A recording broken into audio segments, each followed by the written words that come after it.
This is another damn podcast about digital asset management. I'm Henrik the Gyor. Today I'm speaking with Philip Spiegel. Philip, how are you? Good, Henrik. How are you? Good. Philip, how are you involved with digital asset management? I've come out of the stock footage and film archive world and have been doing digital asset management before it even had that kind of cool title. We used to call it just sort of getting our house in order and being, as smart about our assets as possible. And as this world has evolved to be more robust and more sort of ingrained in other businesses, it's just grown around me and taken off in lots of ways. Most recently, I've been involved in media archives and their relationship to dams, previously at Getty Images as well as National Geographic, in getting their archive in order and getting the house in order to be able to efficiently get things into the dam system so it can be retrieved and used and repurposed and re-content monetized as need be. How does a information management and consulting company help a major news organization with DAM? Well, I think that the exciting thing about where I'm at now is that we get to really apply our specialty in an environment that is brilliant at doing what they do, but not necessarily focused on the sort of out-of-fringe type projects like archive management and dam management, and being really masters of their fate. It's not their core competency. It is our core competency, and it's a great opportunity for us to bring in our specialty and offer a great service to free up the energies for them to focus on what they do best.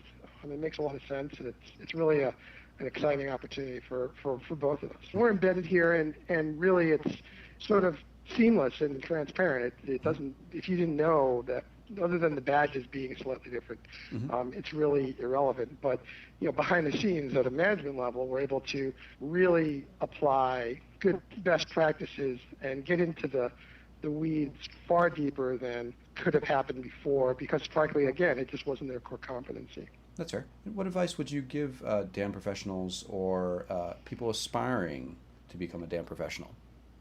Well, I think there's two different sets of advice I would give. For DAM professionals already in the business, already working on projects, I always lean toward technology and being technology agnostic, and not sort of preconceiving an idea of how a particular device or a product may make your life easier, but instead really kind of more organically from what am I trying to achieve? What is my core business need?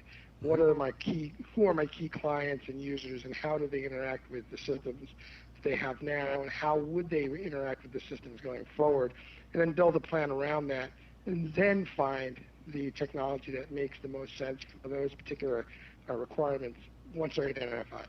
It's really easy for all of us to be geeky kids in a candy store, and so they get real excited about the different gadgets, but we have to fight the temptation and remember that we are all trying to solve basic workflow and process questions and problems, and can't lose sight of that. So that's a huge one I advocate on. Great point. And I've spoken before about how technology can be our savior, but it's not the only thing that'll make things different.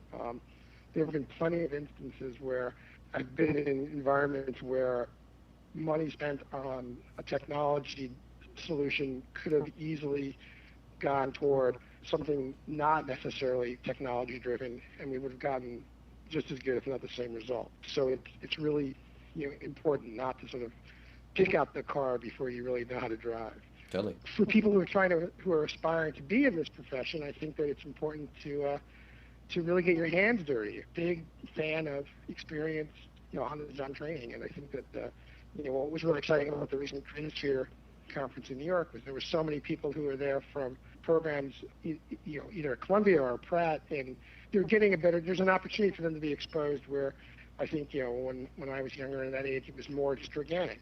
Just again, it didn't really have any sort of formal umbrella industry around it. Sure. But again, I think it's important to just get your hands dirty and to really, just intern or volunteer or work part-time, but try to get into a real-world situation. It's going to be the most valuable experience. It's great to have theory. It's great to be able to talk to others and to, participate at different events. But until you really kind of like thrown into the deep end of the pool, you may not, have as much as you could otherwise. That makes sense. Well, thanks, Philip. Well, thank you, Henrik. It's good to talk to you. You too. For more on digital asset management, log on to anotherDAMblog.com. Thanks again.